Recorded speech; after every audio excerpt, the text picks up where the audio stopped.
नमस्कार दोस्तों।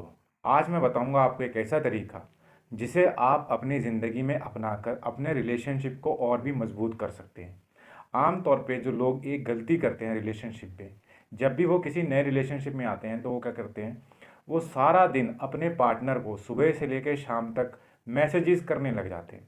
Good morning के मैसेज हो गए, खाना खा लिया मैसेज हो गए, ये सब फालतू के मैसेजेस सुबह से लेकर शाम तक वो करने में लग जाएंगे और लंबी लंबी शायरियाँ लिख लिख के भेजेंगे और ये दिखाने की कोशिश करेंगे कि देखो तुम मेरे लिए कितनी इंपॉर्टेंट हो, अगर तुम मुझे ना मिली तो बस मेरा क्या ही होगा। मतलब उसको मैसेजेस में ऐसे दिखाएंगे जैसे कि तू अब मेरी ज़िंदगी बन चुका है या मेरी ज़िंदगी बन चुकी है, तेरे बिना मेरा कोई अस्तित्व ही नहीं, मेरा कोई वजूद ही नहीं। कई बार ये चीज़ें जो लिखी जाती हैं वो वास्तविक होती हैं, व्यक्ति की ऐसी भावना होती है, और कई बार सिर्फ चापलूसी के कारण लिखी जाती है, दूसरे को अपनी बातों के जाल में फंसाने के लिए लिखा जाता है। अगर आपकी किसी के लिए फीलिंग्स नहीं है तो फिर उस व्यक्ति को ट्रॉमा नहीं देना चाहिए, क्योंकि आम तौर पे आपकी चापलूसी को भी लोग बहुत सीरियसली ले लेते हैं और जिसकी वजह से आप तो उनका इस्तेमाल करके छोड़ के चले जाते हो, लेकिन वो इस सदमे से सारी ज़िंदगी बाहर नहीं आ पाते हैं।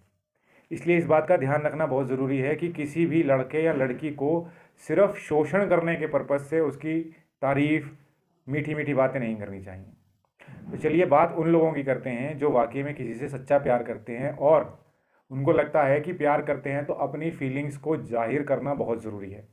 अगर हम अपनी फीलिंग्स को जाहिर नहीं करेंगे तो दूसरे शख्स को पता कैसे चलेगा। तो सुबह से लेकर शाम तक वो बस पल पल उनको बताते रहते हैं कि वो क्या कर रहे हैं, कहाँ पे हैं और वो मिस कर रहे हैं। ये सब लड़कियां ज़्यादा करती हैं ये सब। लेकिन इस सब से क्या होता है, आप ये चाहते हो कि दूसरे वाले को लगे कि आप उसको कितना प्यार करते हो, लेकिन व्यवहारिकता में ये जो चीज़ है ये उल्टा असर करती है। दूसरा व्यक्ति संतुष्ट हो जाता है कि हाँ ये तो बस मेरे पैरों में गिरा पड़ा है, ये कहीं नहीं जाएगा, ये कहीं नहीं जाएगी।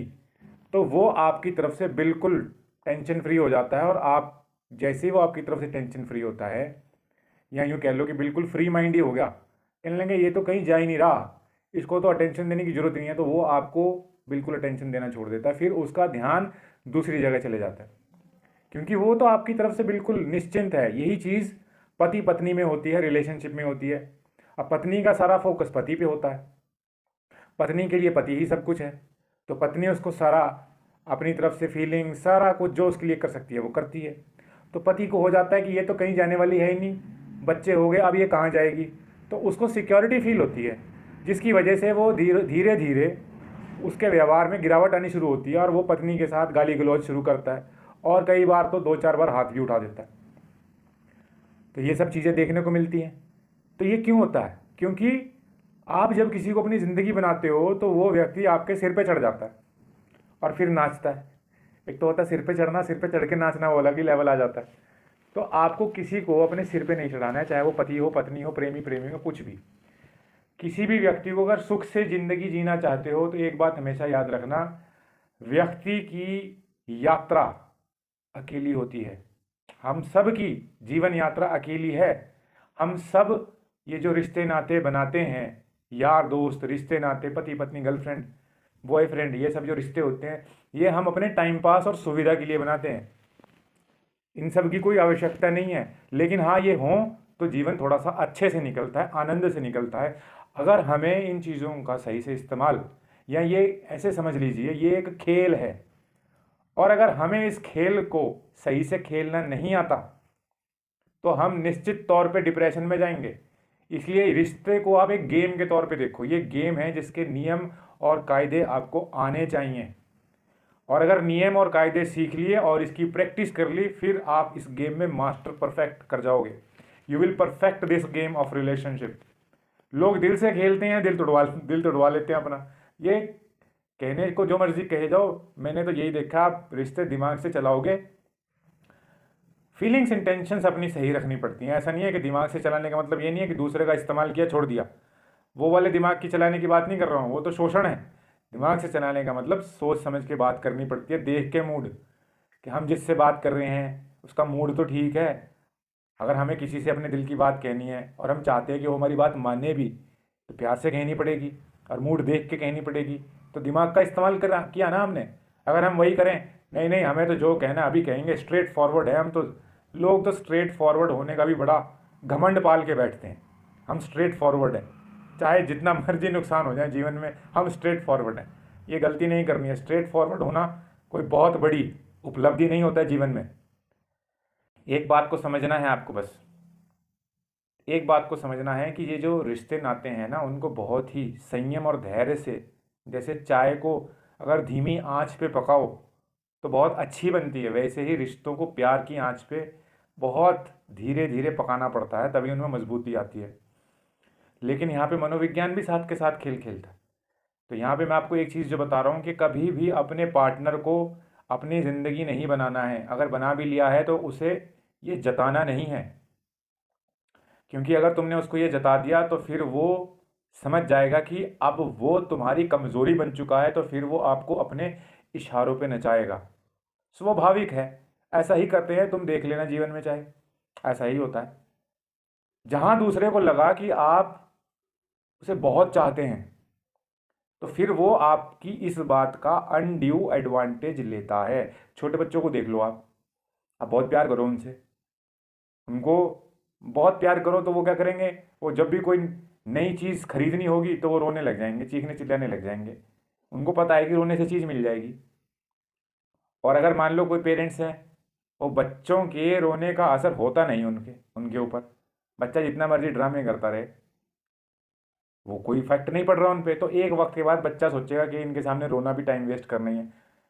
बच्चे रोते नहीं हैं। जिनके माँ बाप सख्त होते हैं ना, उनके बच्चे रोते नहीं हैं। जिनका प्रेमी थोड़ा सख्त होता है या प्रेमिका थोड़ी सख्त होती है, कि मान लीजिए रूठ गए तो मनाते नहीं हैं, तो ऐसे लोगों की प्रेमिका और प्रेमिका भी रूठना बंद कर देते हैं, क्योंकि पता है इसने तो मनाना ही नहीं है, ये तो छोड़ ही देगा, तो रूठने का तो कोई पॉइंट नहीं है। यहाँ नहीं रूठ सकते, यहाँ हम अफोर्ड नहीं कर सकते रूठना। और अगर आप अपने प्रेमिका को या प्रेमी को अगर ज़रा सा रूठ जाती है और आप उसके पीछे घूमते रहते हैं, अरे अरे मेरे से गलती होगी, सॉरी यार, मैसेज पे मैसेज, मैसेज पे मैसेज, कॉल पे कॉल, दूसरा इंजॉय करता है इस चीज़ को, अटेंशन मिल रही है उसको, और वो चाहे रूठा ना भी हो तब भी वो रूठने का नाटक करेगा। तो ये इंपॉर्टेंट जो चीज़ मैंने आपको बताई, देखो चीज़ें बहुत हैं, धीरे धीरे ही बताई जा सकती हैं, लेकिन एक इंपॉर्टेंट चीज़ है, किसी से जितना मर्जी टूट के चाहो उसको, लेकिन उसको ऐसे पता नहीं लगना चाहिए, उसे ऐसा नहीं दिखाना कि तू मेरी ज़िंदगी है। हमेशा अपने काम को इम्पोर्टेंस देनी है, चाहे लड़का हो चाहे लड़की हो, दोनों के लिए ये एडवाइस है। अपने करियर को इम्पोर्टेंस दो। अब की जो नई दुनिया है ना, यहाँ पे कुछ भरोसा नहीं है, कौन कब आपको छोड़ के चले जाए। चाहे शादीशुदा की ज़िंदगी में भी मैंने बहुत देखे हैं, आप 50-60 की उम्र में भी लोग तलाक देते हैं, कुछ नहीं फ़र्क पड़ता उनको। कई लोग तो ये सोच के घर में, मैंने कई औरतें रियल में देखी हैं, वो जैसे ही बच्चे कॉलेज में कंप्लीट हुआ, अपनी नौकरी लगी, अपने आदमी को तलाक दे दिया, कहने लगे अब हमें तुम्हारे साथ रहना ही नहीं, हम तो इस बच्चे की वजह से अटक गए थे तुम्हारे साथ, कि इनको पालेगा कौन। अब बच्चे अपने पैरों पे खड़े हो गए, नौकरियां लगी, वो हमें पाल लेंगे, हमें तुम्हारे साथ नहीं रहना है, पति को छोड़ दिया। ऐसा करते हैं लोग। किसी का कोई भरोसा नहीं है, पत्नी का भी भरोसा नहीं है, कभी भी छोड़ सकती है, पति का भी भरोसा नहीं है। अपने पैरों पे खड़े रहो, अपने जिम्मेदार बनो, और किसी भी भाई बहन पे कोई यकीन ना करो, क्योंकि जब भाइयों की शादी हो जाती है, बहनों के पति आ जाते हैं, तो फिर वो भी आपको छोड़ देते हैं। कड़वा सत्य है, आजमा लेना, जीवन में लग जाएगा पता कि बहन या भाई शादी से पहले कैसे थे और शादी के बाद कैसे हो गए। फिर शादी के बाद उनका पार्टनर डिसाइड करता है कि वो आपके साथ संबंध में रहेंगे कि नहीं रहेंगे। शादी के बाद पति बताता है लड़की को कि तुझे अपने माँ बाप से मिलना है कि नहीं मिलना, ठीक है ना। तो कहने का मतलब यही है कि financial independence is the ultimate independence.